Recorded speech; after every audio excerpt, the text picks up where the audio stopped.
Bueno, muchachos, vamos a dar entonces inicio. Muy buenas tardes para todos, espero se encuentren muy bien. A continuación pues daremos inicio pues, a nuestra clase programativa de pues, el módulo de formación en el diplomado. Continuativamente a esto nos toca un módulo donde trabajaremos diferentes estrategias de intervención y protocolos acompañativos dentro de los márgenes de la terapia, en este caso enfocados en terapias cognitivo-conductuales y pues obviamente en contexto de terapias contextuales. El día de hoy estaremos iniciando con un modelo de terapia de tercera generación, que es la terapia dialéctica conductual, la cual en algún punto en una clase anterior la estuve mencionando, y pues bueno, la misma el día de hoy pues la estaremos como recordando un poco. Algunas de las primeras láminas son como un pequeño repaso de cosas que ya vimos en su momento cuando vieron clase conmigo. Sin embargo, pues lo estaremos como adaptando a esto. Dando inicio entonces, mismo contexto, vamos a silenciar los respectivos audios para que pues no podamos estar interrumpiendo algo. Si alguno tiene alguna duda, pregunta, inquietud, alza la manita o activa el audio para decir como que para hacer una pregunta y pues hago la pausa para que puedan pues continuar. Al esto ser un modelo terapéutico puede, quizás para algunos al ser nuevo o algo por el estilo, puede ser un poquito quizás pesado o complicado de conocer si no tienen una base previa en temas de aprendizaje, en temas de contextualismo, en las olas de la terapia cognitivo-conductual y algunos conceptos base que pues sería indispensable que se manejen de manera previa.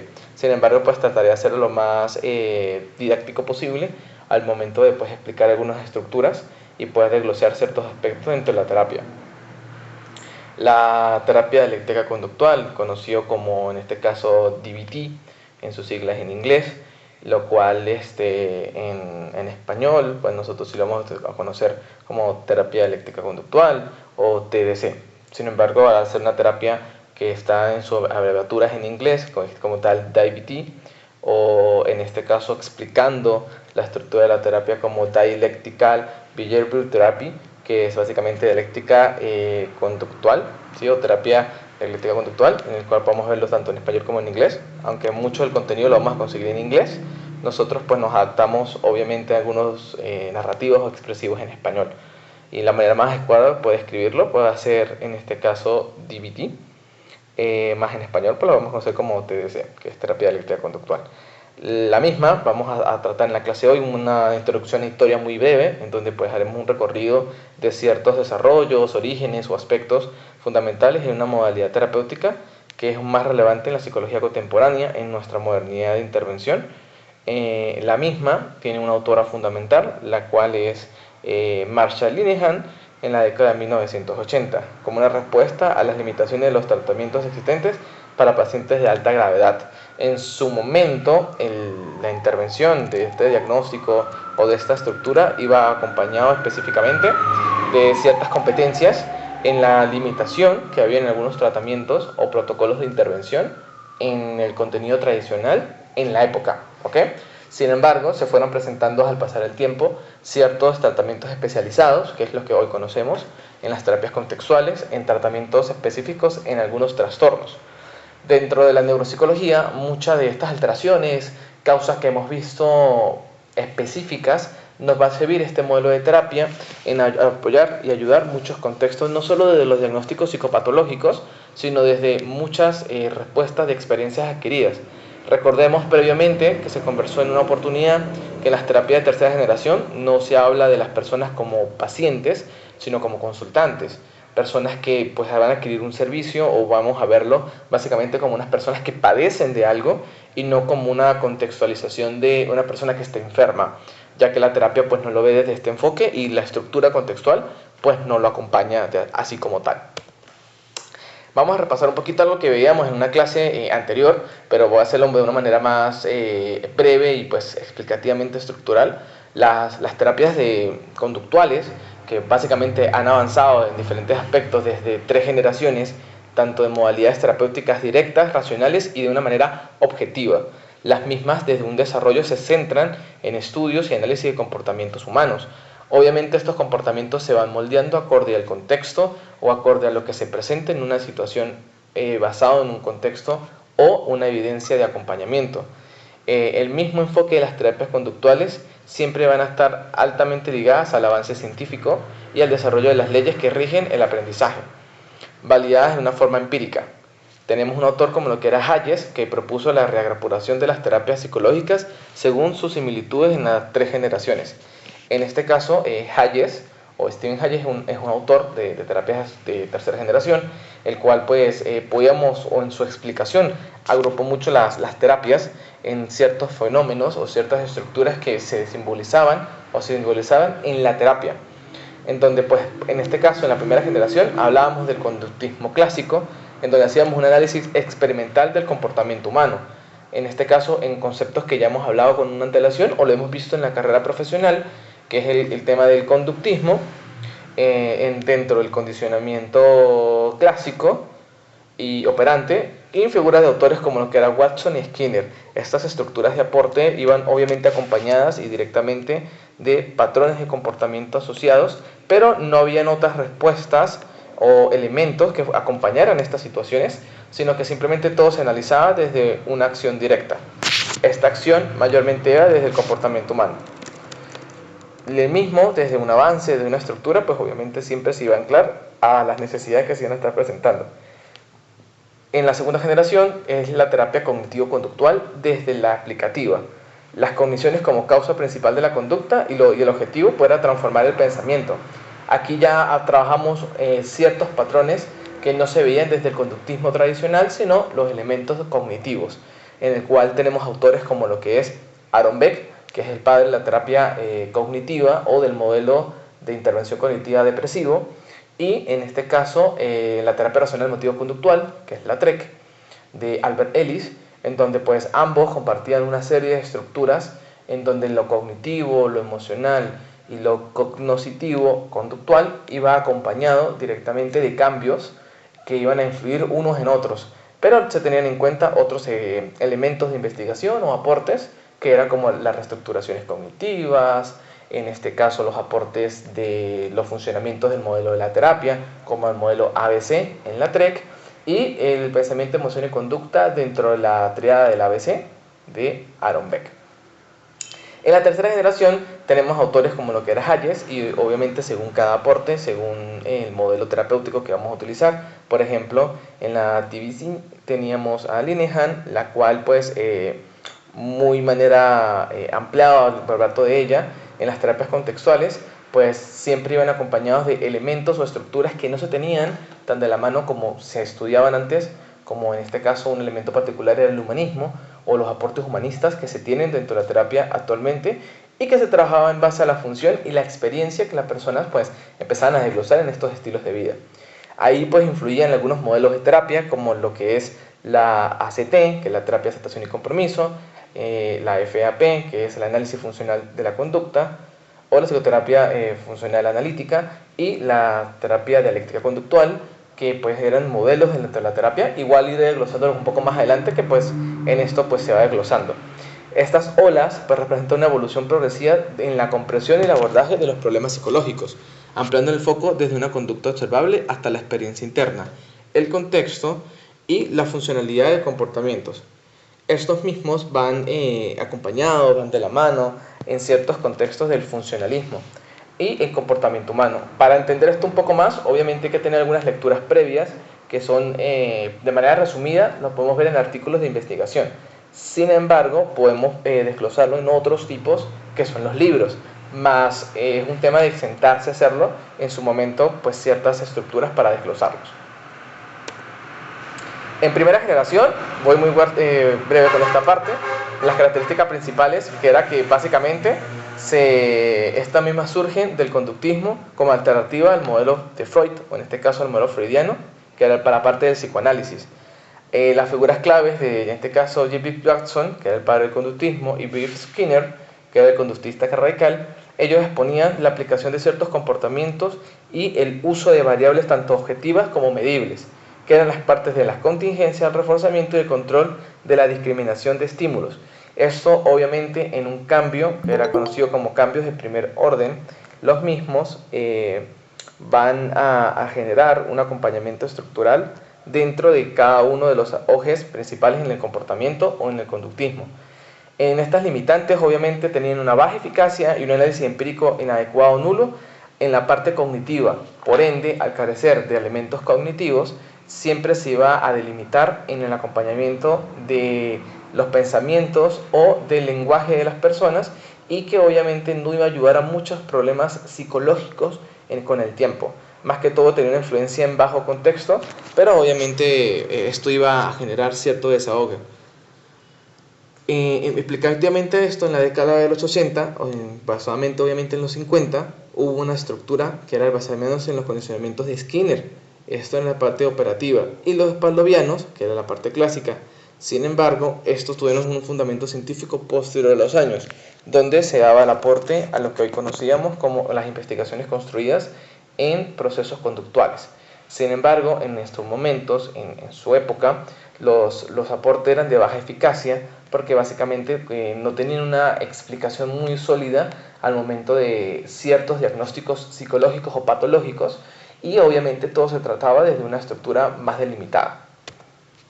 En la segunda generación sí tenemos un poquito más de apertura en los procesos de terapias cognitivo-conductuales, en vista que en la década de los 60 pues ya existió este desarrollo en el modelo de la terapia, en donde metíamos las estructuras cognitivas, en este caso conductuales, y en las funciones de la parte emotiva, en donde obviamente hay un desemboque en un modelo más biomédico en el acompañamiento de ciertas respuestas de conductas, emociones o comportamientos que se iban a estar manifestando en un periodo de personas.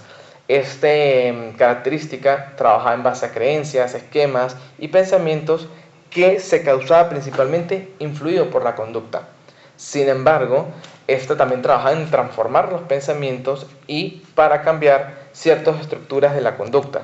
Estos obviamente se iban a estar sustituyendo o se iban a estar modificando en base al funcionamiento de lo que se generaba dentro de una consulta psicológica. Ahora bien, estos también tenían algunas técnicas que se cargaban más que todo en eliminar, transformar o reducir algunos eventos privados de las personas al momento de cambiar. Estas estructuras o estas terapias iban representativas en base a algunas cosas que se veían en este modelo de terapia, y de ahí en donde se empieza a desglosar que la terapia de segunda generación abarcaba una gran cantidad de elementos y estructuras que permitió por muchos años darle contingencia y frente a muchos diagnósticos psicopatológicos y de la cotidianidad diaria, en donde pues se iban a presentar entre esos la terapia cognitiva para la depresión de Beck, que era un modelo específico, la terapia racional emotiva de Albert Ellis, la terapia de autoinstrucciones de Menschenbaum y el entrenamiento de inoculación del estrés, la reestructuración racional sistemática, el entrenamiento de manejo de ansiedad y la terapia de solución de problemas interpersonales. La mayoría de estas terapias están avaladas científicamente como intervenciones eficaces para determinar ciertos o abordar determinados trastornos psicológicos que pues van acompañados de ciertas estructuras que se van adaptando perfectamente a modelos médicos o psiquiátricos con la idea de trabajar en la enfermedad mental.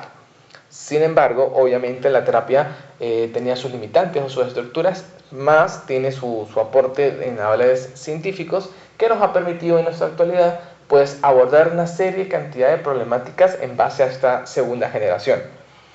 Cabe resaltar cómo la terapia se ha empezado a desarrollar, a implementar y a fomentar de mucho en lo científico, pues nace una necesidad profesional, terapéutica y psicológica, en donde cada una de las personas que se forma en psicoterapia y que se forma en la parte de neuropsicología o en el acompañamiento de ciertos procesos psicológicos, es indispensable tener formación en la parte terapéutica. No solo conocer el modelo, sino tener una formación en el mismo para poder brindar estrategias y estructuras de acompañamiento en base a las problemáticas que se presentan. Ahí en donde pues obviamente se presentan las limitaciones de la segunda generación, que es básicamente no poder abordar el trastorno de evitación experiencial, que es que básicamente el patrón que se asocia con la disminución de la flexibilidad cognitiva o la función cognitiva, ciertas malestares no se van a poder trabajar porque se trata de no abordar, o en este caso no se aborda el trastorno de evitación por experiencia. También existe algo que es el efecto rebote, que al no haber una intervención adecuada terapéutica, puede haber un incremento de la intensidad, frecuencia, duración y accesibilidad de dichos eventos o efectos psicológicos privados de la persona que pueden, pues obviamente, desglosar ciertas estructuras. Cuando existe un desconocimiento del mecanismo de cambio, que es que básicamente el trabajar el proceso o las técnicas verdaderamente eficaces o efectivas, esto puede realizar múltiples investigaciones que sitúen la efectividad real de los componentes conductuales y no de los cognitivos de estas intervenciones, que es decir, muchas veces no hay un cambio en los efectos cognitivos, sino más en los comportamentales, por no saber cómo realizar una intervención adecuada. Y obviamente, pues al haber avances psicológicos y terapéuticos, pues hay ciertos conceptos o ciertos aportes dentro de la terapia con funcionamientos del comportamiento humano en nuestra actualidad que obviamente tienen resultados desde un enfoque más adaptativo en el lenguaje y la cognición, que es que básicamente las conductas pueden ir mucho más alimentadas o influenciadas por contextos lingüísticos y cognitivos. Sin embargo, obviamente esta limitación de la ola tiene cómo trabajarlos, pero se carece de ciertas competencias al momento de poder desglosar las estructuras de la terapia, y pues al no tener una formación correcta y complementaria, pues van a haber muchas barreras que va a permitir que la terapia, al no tener una formación específica, sea mucho más limitante. E incluso en casos mucho más comunes, que básicamente se cometa una mala praxis. Y pues la idea no es generar un daño agregado o eventos secundarios al momento de esto. Cabe resaltar, ya empezando con la tercera generación en las terapias contextuales, es indispensable que podamos entender que la formación del terapeuta y su crecimiento y desarrollo como consultante también es indispensable, porque obviamente nosotros necesitamos trabajar en contextos interpersonales para generar muchos enfoques basados en esto. Partido de esto, en las terapias contextuales, en la década de los 90, la tercera ola de las terapias conductuales define la modalidad empírica y focalizada en los principios del aprendizaje. Obviamente esto tiene un acercamiento al contexto y a las funciones de los fenómenos psicológicos, no tanto a la forma específica que muchas veces vemos. En este caso, la terapia pues tiene una serie de estructuras que se basan en las experiencias y en el contexto de la persona, y pues se alejan mucho de los síntomas como objetivo principal. Es decir, ve todo lo que padece una persona en base al contexto que vive, pero no como parte de una enfermedad o un diagnóstico médico, sino como parte de los elementos que pues esta acompaña. También este mismo se nutre del contextualismo funcional, que es básicamente todo la verdad pragmática o el criterio que la persona especifica para poder trabajar en base a este, y no en tratar de cambiar muchas cosas. Otra de sus características específicas es la parte de modificar el objetivo de cambio, que este se centra en el funcionamiento psicológico del evento y no en su contenido, que es muchas veces básicamente yo me siento mal por esto, más no en cómo he aprendido a llevar esta dinámica que me hace sentir de esta manera. Las técnicas son más experimentales que didácticas, ¿sí? La intervención es más directa en base a lo indirecto, es decir, nosotros trabajamos en base a una estructura que pueda convalidarlo, pero siempre llevando a la persona a vivir situaciones y experiencias que no son directamente vividas en terapia, como pasa con muchas técnicas o estrategias de segunda generación, que entrenamos muchas cosas dentro de la consulta, sino aquí es más en base a lo que la persona pueda trabajar externamente. Las terapias representativas que se ven acá, tenemos la ACT, como lo mencioné anteriormente, la terapia de aceptación y compromiso, la FAP, que es la psicoterapia analítica funcional, la DIBT, que es la terapia de conducta dialéctica, la IBCT, que es la terapia integral de pareja, y en este caso la MBCT, que es la terapia cognitiva basada en mindfulness. Mismo modelo maneja técnicas más que todo en mindfulness y meditaciones y distanciamientos cognitivos. Estos modelos de terapias están más integrativas, incorporando elementos de tradiciones cognitivas y humanistas existencialistas, que esto va muy de la mano con ciertas estructuras que pues no se veía mucho, como lo que pasa en la terapia racional emotivo-conductual, que es muy de estructura estoica, sino que está más basada en ciertos fundamentos de la tradición cognitiva, como los que son los valores, y en este caso pues conceptos del yo o del self al momento de realizar pues ciertos comportamientos específicos. Básicamente la terapia de tercera generación, entre estas pues la que vamos a aprender el día de hoy, Cierto tienes influencias que no se trabajaban antes al momento de trabajar la estructura o la parte de los individuos al momento de generar un cambio dentro de la estructura terapéutica. Bajo esta estructura se trabaja como una serie de atmósferas de validación y de aceptación total de las estructuras que se trabajan. Entre esos hay un enlace en la relación terapéutica, es que la alianza adquiere un papel más centralizado, con énfasis en la validación y aceptación del paciente como persona, cosa que en otros modelos de terapia pues no se focalizaba así. Los valores propios, que básicamente los valores del paciente y del terapeuta se incorporan como una guía del proceso terapéutico y del cambio, es decir, en base a los contextos. La espiritualidad y trascendencia, aunque no parezca, pues se incorporaron en estos elementos estructurales dentro de la terapia, ciertos procesos que anteriormente no se tenían muy incluidos en la parte tradicional por la parte conductual. ¿Alguna duda hasta aquí?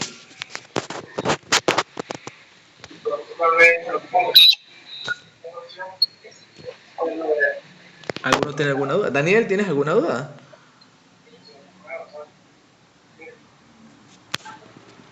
No, no tengo duda de que Ok. claro bien. Ok.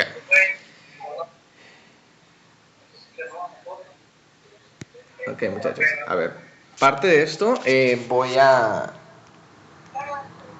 un momento a silenciar para que puedan todos escuchar tranquilamente y podamos avanzar. Ajá. Igual si van a participar algo, me avisan. Partidamente a esto, el momento presente, que es trabajar aquí ahora, todas las estructuras en la base de la experiencia inmediata, que es algo que trabaja la terapia, y el autoconocimiento, o en este caso el self, que es básicamente el sentido del desarrollo del yo como un observador, muy aislado tanto de los pensamientos como de las emociones, y que esto obviamente va a cambiar. El proceder dialéctico, que es el curso de la terapia, se guía por la síntesis de opuestos, aceptación y cambio como fuerzas complementarias, y la aceptación psicológica, que hace parte de la evitación, experiencia y el control rígido que puede tener una persona. En el surgimiento de la terapia conductual, la terapia dialéctica conductual estuvo focalizada en los trastornos de personalidad. Sin embargo, antes de toda esta estructura en los trastornos de personalidad, se había focalizado más que todo en los pacientes, consultantes o personas que padecían de ideación suicida o de emociones bastante intensas. Sin embargo, empezó a tener un poco más de inclinación en los trastornos de personalidad, especialmente en el trastorno de personalidad límite o el TLP, que en donde pues empezó a trabajar que en la mayoría de estas aproximaciones terapéuticas carecían de unos avales suficientes para trabajar estos diagnósticos y empezó a verse más limitado. Sin embargo, se empezó a dar cuenta que la dialéctica conductual tenía más validez al momento de trabajar estos tratamientos. Porque ¿qué pasa? En las dificultades en la intervención en los trastornos de personalidad, las terapias eran muy extensas y eran difíciles de ejecutar. Baja conciencia del problema por parte del paciente, o había bajo conciencia como tal, había una estructura y patrones fijos altamente enraizadores, es decir, que enlazaban o encapsulaban mucho al paciente y pues a veces no permitía que avanzaran. Alta frecuencia de alteraciones interpersonales que interferían en la relación terapeuta-paciente.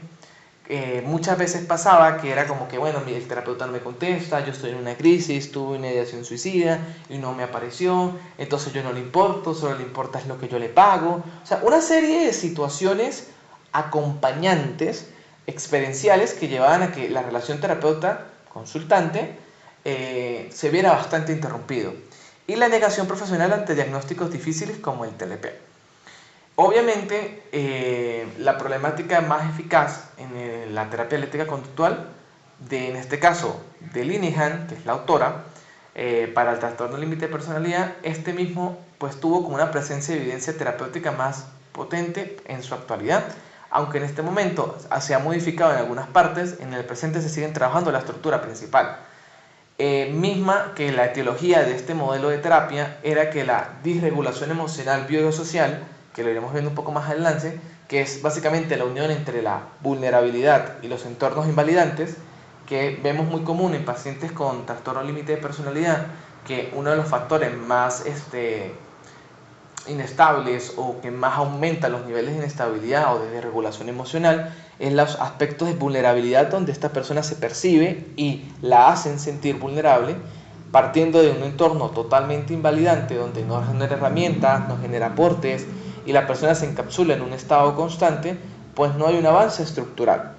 Por ende, el modelo de terapia propuso sesiones individuales, grupales y de consultas telefónicas, que es básicamente consultas adaptadas por medio de celulares, pero son más de regulación y no exactamente en base al control. Igualmente eso lo explicaré un poco más adelante, que es importante con esto, y las habilidades de entrenamiento que maneja la terapia, que es el mindfulness, efectividad interpersonal, la regulación emocional y la tolerancia a la frustración, que son los elementos base para trabajar. Pero ¿qué pasó con esto? Tenemos nuestra autora, que era Marsha Linehan, que es la autora principal de la terapia dialéctica conductual, la cual inició esto en 1980. La misma, junto a un equipo de profesionales, empezó a centrarse en los pacientes de alto riesgo, conductas suicidas, autolesivas, extremidad, expulsividad y conductas dañinas. Con el tiempo se focalizó en el trastorno límite de personalidad, desarrollando intervenciones conductuales para los datos arrojados en un tema de relevancia. Es muy importante destacar, porque a veces pasa que no hay una asociación muy graciosa, porque a veces decimos que los pacientes, en base a los terapeutas, o los terapeutas si lidian con un diagnóstico o algo por el estilo. En el proceso de esto, se hablaba de que Marsha Linehan tenía un diagnóstico psicológico en el cual que por eso ella fue inspirada en su trabajo como terapeuta, y era pues básicamente con esto. Sin embargo, ella en su historia, para los que quieran leer un poco sobre ella, ya fue diagnosticada previamente con otros diagnósticos, y pues muchas veces se vio como limitada al momento de trabajarlo. Con los años se trató de verificar ese diagnóstico y muchas veces pues no iba como focalizado. Cabe resaltar, ella como tal, al ser la creadora de la terapia dialéctica conductual, ella fue diagnosticada en su momento con trastorno límite de personalidad en su juventud. Parte de eso, ella creo que fue como en el 2011-2012, ella como tal hizo pública su propia experiencia, cuando en este caso que incluso estuvo ingresada en una parte hospitalaria, se había generado en algunas oportunidades algunas conductas autolesivas gravemente, y obviamente su propia vivencia pues la llevó a desarrollar la terapia dialéctica conductual, obviamente con un tratamiento mayormente más empírico, respaldado pues en el trastorno límite de personalidad. Obviamente parte de estas habilidades específicas se fueron perfeccionando desde las competencias profesionales terapéuticas y fue focalizándolos a esto. Las técnicas conductuales eran efectivamente en ciertos grupos, pero no en muchos pacientes. Alto abandono del tratamiento por sentimientos de incomprensión o crítica era algo que pasaba mucho, y la frustración en pacientes por en este caso, subestimación de los sufrimientos. Y uno de los puntos más importantes, la falta de mejoría en la atribución de variables no científicas, que era básicamente el poco esfuerzo o el avance científico que había en ese momento, y las necesidades focalizadas en el cambio. Muchas de estas teorías, como la teoría biopsicosocial, hablaba mucho de los aspectos que las personas presentaban dentro de la desregulación emocional. Habían aspectos de la vulnerabilidad, que era la alta sensibilidad, las respuestas intensas, la lentitud de retorno o la calma, que a la persona le costaba llegar en ese estado. Y obviamente la mezcla con un ambiente invalidante, que respondía de manera errónea o inapropiada a experiencias internas del paciente, que obviamente eso generaba pues muchas inconcordancias. Ahí es donde se empezó a trabajar que la terapia dialéctica conductual, junto a unas estrategias de cambio como la terapia conductual y la aceptación como el mindfulness como herramienta estructural, se empezó a trabajar en una perspectiva dialéctica, que es básicamente lo que podía modificar ciertos parámetros en la narrativa de un modelo de terapia. Esa terapia pues tiene objetivos muy claros, ¿ok? Que básicamente el objetivo número 1, que es la de mayor importancia, trabajar en las conductas autolesivas. Objetivo número 2, los obstáculos de tratamiento.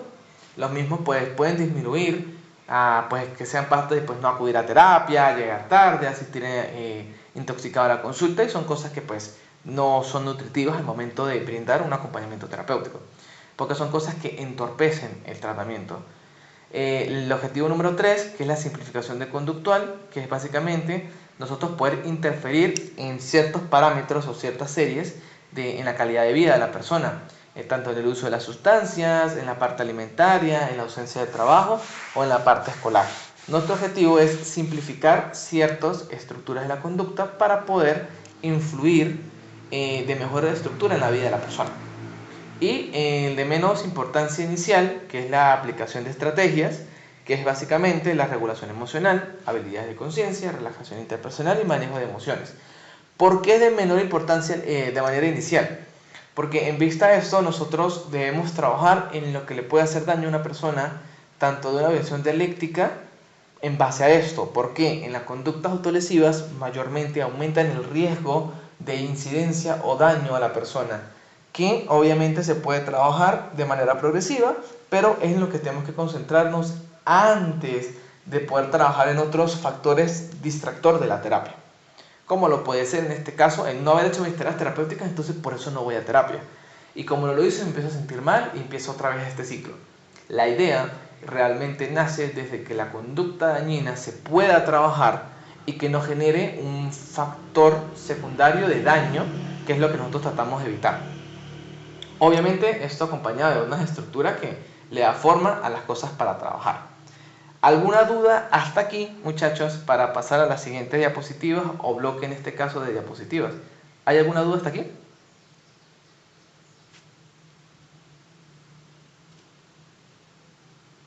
Por mi parte.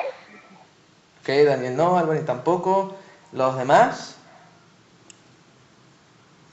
No, para nada. Ok, chévere. Bueno, seguimos. Entonces, les voy a explicar un poquito cómo es la estructura, cómo son las etapas y las modalidades de tratamiento. Como se los mencioné, muchachos, esto va a ser obviamente muy breve porque es una formación no especializada en la parte de psicoterapia, sino que es indispensable que ustedes entiendan cómo funciona. La terapia de tercera generación debe tener una formación estructurada, una formación netamente continua y sobre todo supervisada para generar un acompañamiento adecuado. Sin embargo, manejar, controlar y tener estrategias dentro de estos modelos terapéuticos nos optimiza para poder acompañar, ayudar ciertas estructuras o para comprender algunos tratamientos especializados que queramos trabajar en un futuro.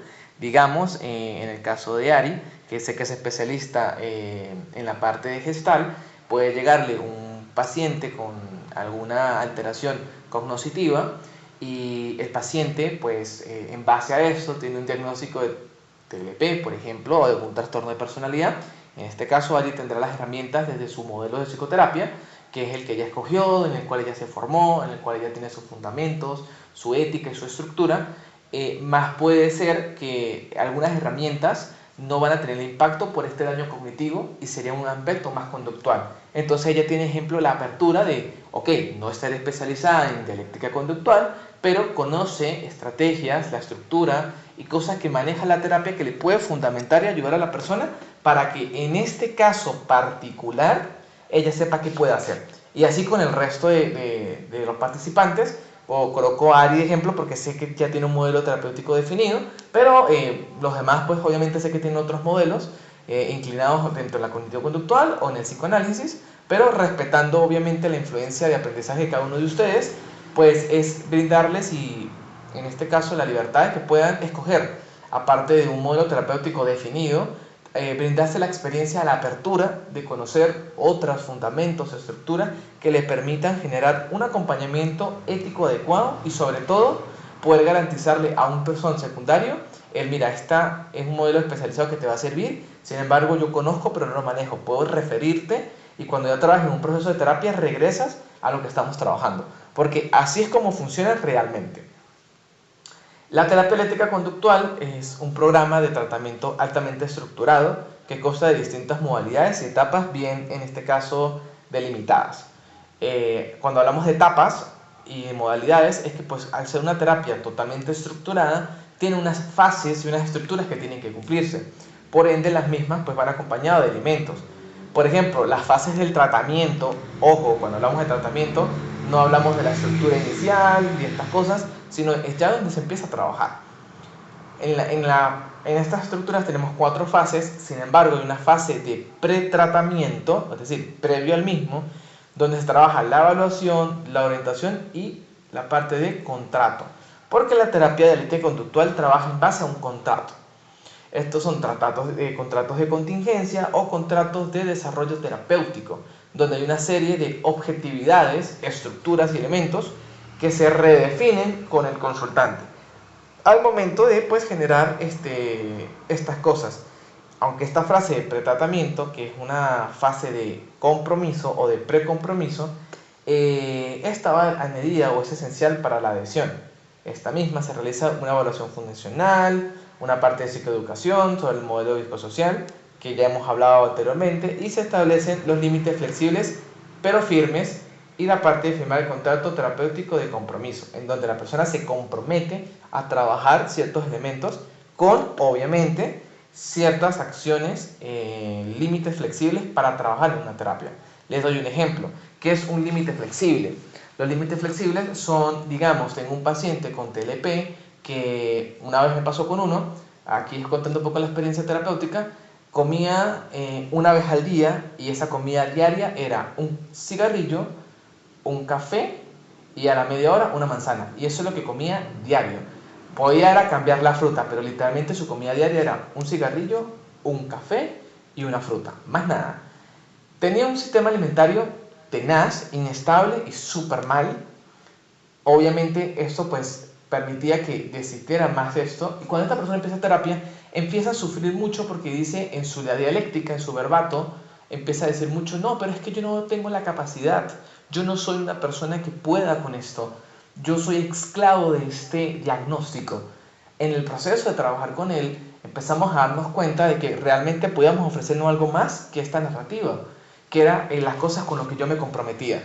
Cuando trabajábamos su flexibilidad psicológica, nos empezamos a dar cuenta que es que la persona realmente sí tenía la capacidad, pero no como él se la planteaba.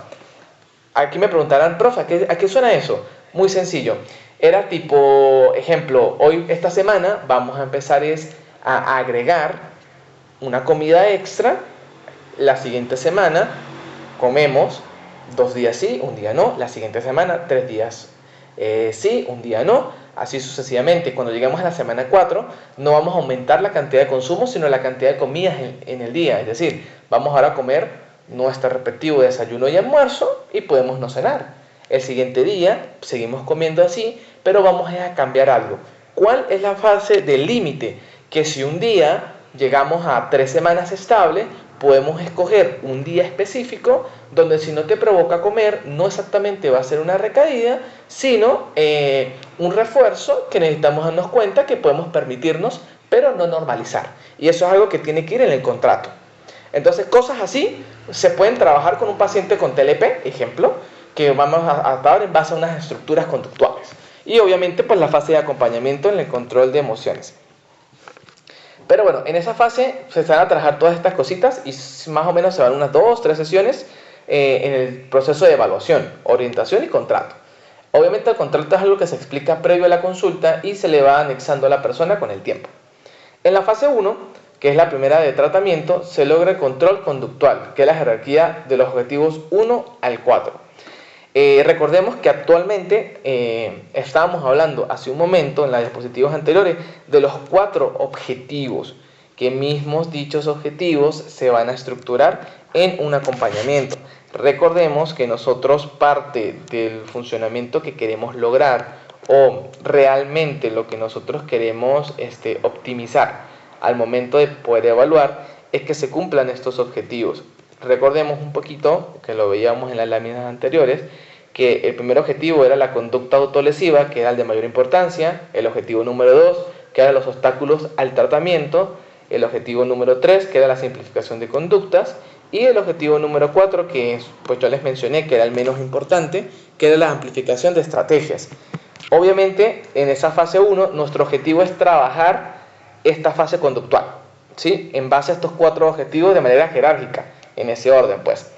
para poder garantizar un tratamiento más óptimo y adecuado. En la fase 2 sí podemos trabajar en el procesamiento del trauma emocional y el estrés traumático, que es básicamente todos los eventos secundarios, emotivos y experienciales que nos ha causado el diagnóstico y lo que nos va a acarrear en un futuro. La fase 3, que va a ser la resolución de problemáticas de la vida diaria y autorrespeto. Esta fase va muy de la mano el cómo vamos a hacer muchas cosas y el para qué queremos hacer todas estas cosas. Obviamente basándonos en las problemáticas de la vida diaria y el desarrollo del autorrespeto como individuo. Porque muchos pacientes, consultante en este caso, no se brinda un autorrespeto al momento de desarrollar muchas estructuras dentro de las cosas. Por ejemplo, yo no respeto ciertas decisiones, no respeto ciertos comportamientos que tengo o dejo de tener, no respeto esta manera de pensar. Por ende, tenemos que inculcar mucho, trabajar las problemáticas de esto para poder plantear estructuras más cómodas. Y la fase 4, pues lograr sentido de plenitud y trascendencia, que es básicamente el tratamiento del vacío, que es esta fase donde muchas estructuras pues no van de la mano, sino que simplemente van avanzando en muchos panoramas del día a día. Obviamente estos panoramas van acompañados de muchos elementos o estructuras de manejo. Obviamente estas estructuras de manejo nosotros tenemos que pues agarrar mucho ciertos desahogos de estos factores, porque obviamente vamos a empezar a inculcarlos y eso pues obviamente nos va a ocasionar una problemática bastante significativa y marcada de estas cosas. Estas fases, que es importante que la tengamos en cuenta, nosotros tenemos que pues regular muchísimo el momento de trabajo, más que todo la parte de la plenitud, porque esta fase es muy inestable al momento de trabajarlo en un periodo de tiempo. Este periodo de tiempo va a variar muchísimo en cada una de las estructuras o elementos que nosotros vamos a plantearnos como sociedad y que obviamente pues van a estar cambiando en muchas estructuras. En esta fase 4 pues hay un trabajo sobre la sensación de vacío existencial.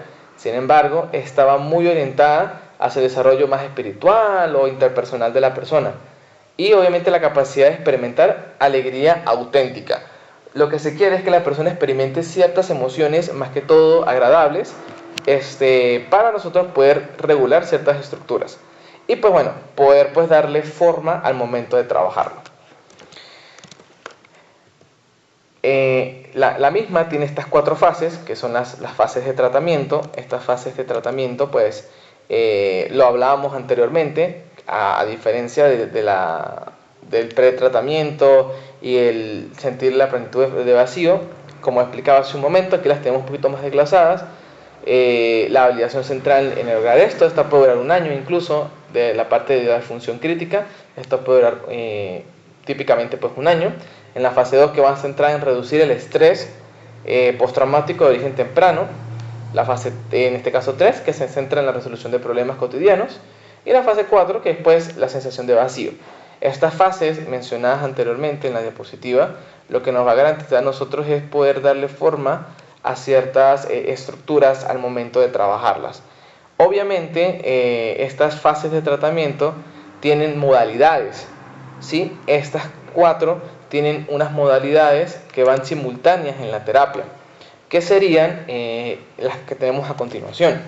¿Por qué? Porque la terapia tiene una modalidad muy específica. Por lo menos en el programa se considera que la DBT debe incluir 4 componentes. 1, la psicoterapia individual, que es una vez a la semana, entre 50 y 90 minutos.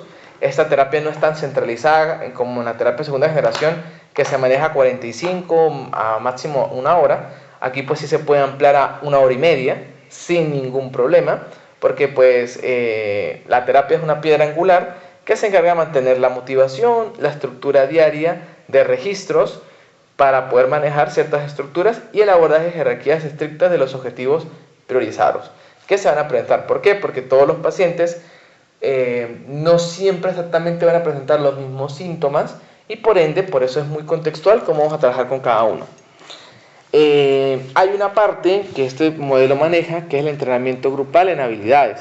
Esto se puede trabajar 1 hora por semana, una vez a la semana, perdón, que son 2 horas y media de grupo, dirigido por 2 terapeutas en grupos de 6 a 8 pacientes. Estos grupos duran entre 6 meses a un año. Son entrenamientos a largo plazo en donde se trabaja un entorno psicoeducativo y práctico donde está prohibido detallar o dar, en este caso, acciones detalladas de autolesiones y conductas de crisis. Obviamente uno practica es otra clase de habilidades sociales, otra clase de habilidades integrativas o de autocuidado, pero están prohibidos las de conductas autolesivas. Creo que está un poquito de más explicar por qué, pero simplemente pues es algo que se tiene en cuenta. El coaching telefónico, que es las consultas por teléfono que les mencionaba hace rato, básicamente esto se trabaja en 3 sesiones porque está diseñado explícitamente para ayudar al paciente a generar las habilidades en entorno real ante crisis inmediatas. Antes de que ocurra la conducta autolesiva, sigue reglas estrictas de tiempo y encuadre. Importantísimo, estas reglas estrictas y de encuadre son cosas que van en el contrato que les estuve mencionando, donde pues uno explica una serie cantidad de tiempo y de participación del paciente para adquirir ayuda con el terapeuta. Es decir, mira, hay pacientes que me escriben y uno puede manejarlo. ¿Qué pasa cuando no se trabaja bien esta parte? Se genera codependencia.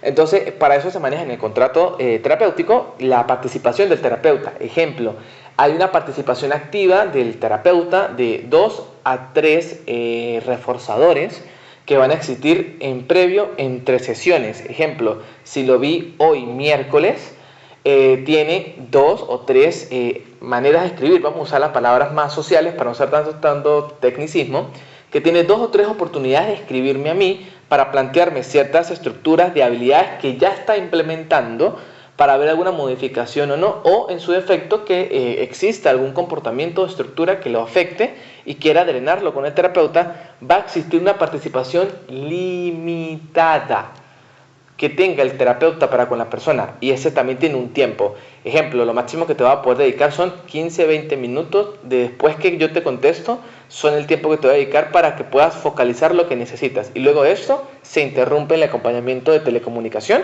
para que la persona siga optimizando las cosas que tiene que hacer solo. Esto con el fin de darle forma a esto. Y el equipo de consultoría del terapeuta, esto debería ser una vez a la semana, es un requisito para los DBT, para los terapeutas, que es que uno debería tener un equipo multidisciplinario e interdisciplinario, donde los mismos reciban una supervisión y hay un apoyo para prevenir el desgaste entre los mismos terapeutas y mantener la adhesión al protocolo, es decir, que se cumplan estas reglas.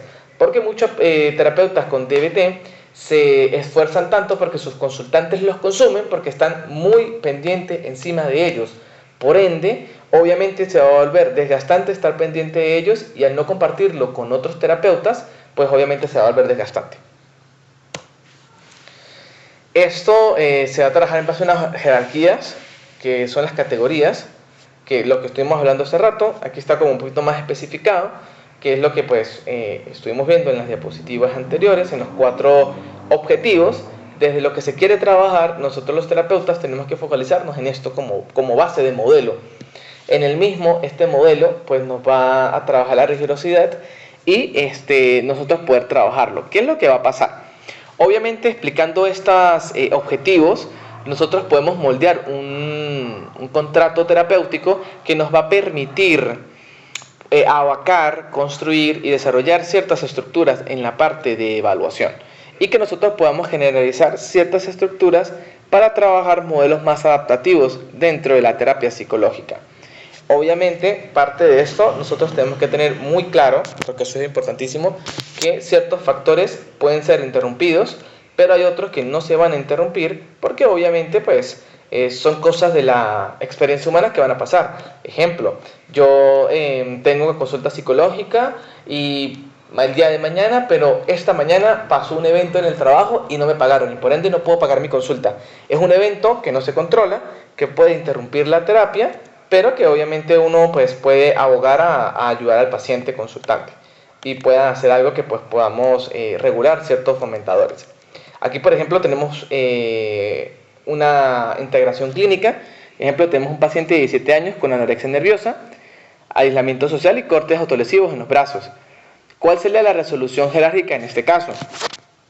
El enfoque de prioridad absoluto en sesión individual en DBT deben ser los cortes autolesivos. Eso sería el nivel 1. Una vez estabilizado o descartada la urgencia vital, se abordará la conducta alimentaria, que es la parte de aislamiento, sería el nivel 3. E interacciones, en este caso, interpersonales, que sería el nivel 4. Es decir, nuestro objetivo principal va a ser la conducta autolesiva, posterior a esto, alimentación y aislamiento, y a lo último, la parte de relaciones interpersonales.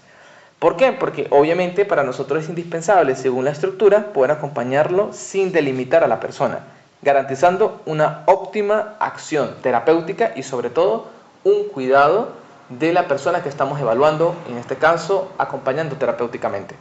Porque es más fácil lidiar con ciertas problemáticas interpersonales que lidiar con ideación, pensamientos o conductas suicidas, que son cosas que obviamente llevan una mejor atención y sobre todo un cuidado. El mismo modelo, ¿sí? En este caso, tiene un entrenamiento en habilidades. Los mismos tienen 4 módulos estructurales, que es el Mindfulness, que es la parte de conciencia, que trabaja la parte de confusión, identidad y vacío, la parte de interpersonal affectiveness, que es básicamente la parte de afectividad interpersonal, que esto va relacionados a las relaciones interpersonales de las personas. ¿Okay? La regulación emocional o emotional regulation, las mismas van a estar adaptadas a cada fomentador emotivo que se va a presentar porque se quiere trabajar en la regulación. Recordemos que el modelo trabaja en eso. Y la distress tolerance, que es la tolerancia al malestar, a veces se quiere trabajar mucho en que la persona aprenda a darle forma a ciertos elementos que le dan malestar y se convierta en una tolerancia para poder trabajar muchas estructuras. Obviamente esto nosotros lo vamos a partir en 2, porque serían las habilidades de conciencia, que son las de Mindfulness, y las habilidades de afectividad interpersonal. Las mismas, obviamente, nosotros vamos a generar ciertas diligencias dentro de los aspectos que se van a trabajar, pero nosotros tenemos que trabajar mucho que las personas, tanto en la conciencia como en la afectividad interpersonal, podamos trabajar el caos, las relaciones inestables y los patrones de abandono o conflicto. Porque muchas veces las personas no mantienen vínculos y aparte llevan una mala relación consigo mismo. Por ende hay que trabajar en estas situaciones para poder darle forma y evitar pues, el decaimiento de patrones conductuales y obviamente pues, un declive cognitivo al momento de estas cosas al pasar. La regulación emocional y la tolerancia al malestar, que son unos modelos en regulación y la tolerancia al mismo. Estos, obviamente, como su objetivo principal va a ser en el 3, cuidar, porque ese es un tema, reducir la vulnerabilidad emocional, que la persona aprenda a cuidarse y no a trabajar tanto que las emociones y ciertos factores los controlen. Incluso hay una frase que se utiliza mucho en esta estructura de terapia, que es que todo lo que te desestabiliza te controla. Muchos de estos acompañadores de inestabilizador emocional generan vulnerabilidad y esto activa un proceso de reactivación en las personas que obviamente hace que se muestren estas emociones a piel y que obviamente se vuelva más limitado. Hay la parte de actuar con cierto sentido al momento de trabajar las emociones, porque la idea es que exista un equilibrio. La parte de habilidades de tolerancia es que esto va dirigido a que la persona pueda controlar la impulsividad, las conductas disruptivas de escape en momentos de crisis, porque muchas veces los pacientes con TLP o trastornos de personalidad huyen de ciertas problemáticas y no es la idea. Ciertos fomentadores es básicamente poder añadir y estabilizar las cosas al momento de trabajar la tolerancia. La mayoría de estas técnicas se trabajan tanto de autocalmado, de autocontrol y de distracción para nosotros poder trabajar las acciones de crisis y más que todo que algunas situaciones de crisis puedan empeorar unos elementos de la vida diaria. Obviamente, como se les mencionaba, muchachos, estas estructuras van a cambiar un poco. Esta diapositiva, déjenme salgo un momento para que puedan verlo un poco más grande y puedan pues yo explicarla como por partes. La terapia dialéctica conductual como una estructura en el desahogo terapéutico o en los fomentadores de la terapia, mayormente nosotros tenemos que manejar la estructura en que la misma terapia como un estructurador, la misma dialéctica de comunicación, tenemos que en esta estrategia, que es lo que trabajamos los terapeutas, en base a esto, es que se combinan 4 conjuntos estratégicos fundamentales, que los veremos un poquito más abajo, pero se dividen en estas 2, que es importante que lo tengamos como al momento de explicar, ¿sí?, ciertas estructuras o cositas muy puntuales que van a verse influenciadas en la terapia. Parte de esto lo vamos a partir como en estas 2 estructuras. Aquí pues el cuadro se los tengo en inglés, pero yo se los traduzco al español. En la parte superior tenemos pues la comunicación dialéctica, que se divide en 2 estructuras, a mano izquierda, que básicamente la vemos como el cambio conductual, ¿ok?, que son todas estas clases de situaciones de contingencia que se van a presentar, que es el manejo de contingencia, la solución de problemas y la exposición, que lo tenemos a mano izquierda, las que están como en verde, solo que pues están en inglés el cuadro como tal.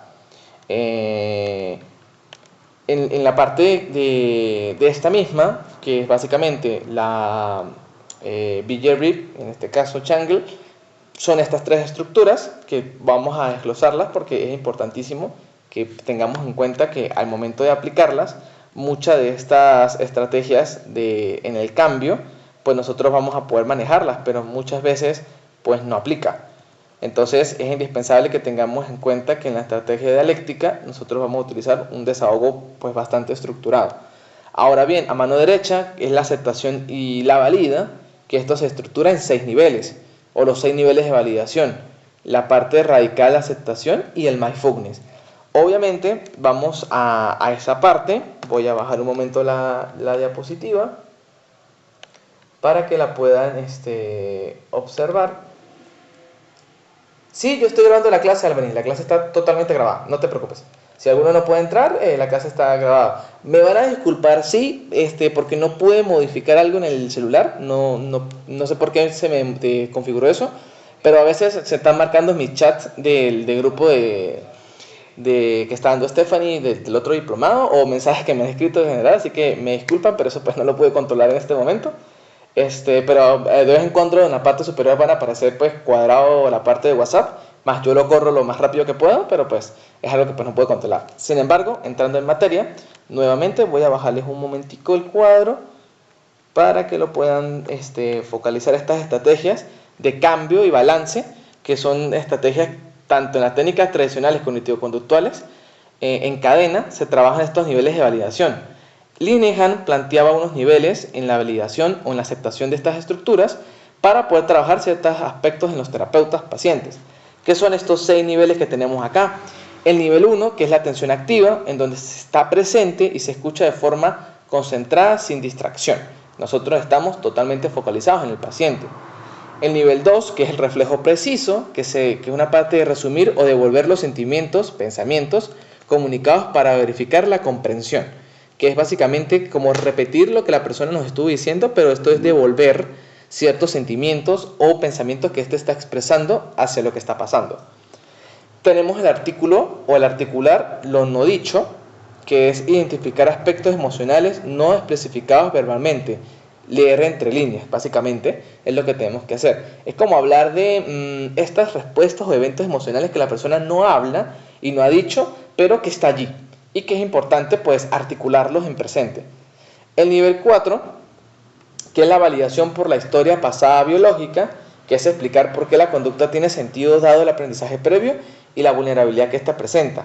El nivel 5, que es la validación por contexto actual, que es reconocer que la respuesta es completamente razonable y funcional ante la situación presente. Ojo con esto, que es razonable y funcional significa que este mismo es porque existe y se ejecuta, o sea, funciona por lo que está pasando. Más ojo, tenemos que tener la apertura mental de entender que funcional no significa que sirve, sino que funciona porque algo pasa. Ejemplo, si yo reprimo algunas emociones porque tengo conflictos con mi pareja, lo más normal o lo más razonable es que yo tenga o empiece a tener algunos comportamientos impulsivos. Ese comportamiento funciona porque yo tengo algunas emociones reprimidas y no hago algo con ellas, pero no significa que funciona porque está bien, no, se alimenta de estas estructuras. Y la última, que es la de veracidad genuina o igualdad radical, es que tratar al paciente como un igual válido, genuino y capaz de cambiar sin condescendencia. Es decir, que la persona sí o sí va a cambiar, pero que necesita tener la disponibilidad de poder hacerlo. Si esto no pasa, pues obviamente afecta las estructuras de paradojas o aspectos a trabajar. Y la última, que son las estrategias. La terapia dialéctica utiliza metáforas, historias y paradojas. Por ejemplo, tengo la técnica del abogado del diablo, que es el terapeuta argumenta levemente la postura de la inacción o el no cambio para que el paciente asuma de forma activa el compromiso de cambiar. Esto es una estrategia terapéutica que nosotros se utiliza en la terapia para poder como desanclar a la persona de lo que está pasando y éste se comprometa a un cambio más genuino para sí mismo. Y la extensión del problema, que es tomar la afirmación extrema del paciente y llevarla a su conclusión lógica para resaltar la matiz. Esto obviamente poder trabajar algunas estructuras o elementos confrontativos para trabajar en la terapia. Muchas de estas pues delimitan ciertas estructuras o fundamentos.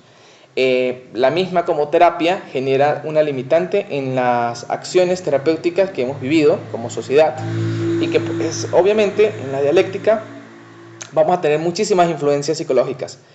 Parte de nuestra clase de hoy pues termina con esto. No sé si tienen alguna duda, pregunta, inquietud para poder pues acompañarlos en esto, ya que pues el modelo es un poco pesado. Y sobre todo, pues bueno, en nuestra próxima clase sí veremos los tratamientos para personalidad más focalizados y podamos darle forma a eso. Sin embargo, desde esta estructura del modelo terapéutico, no sé si tienen alguna duda, pregunta o inquietud.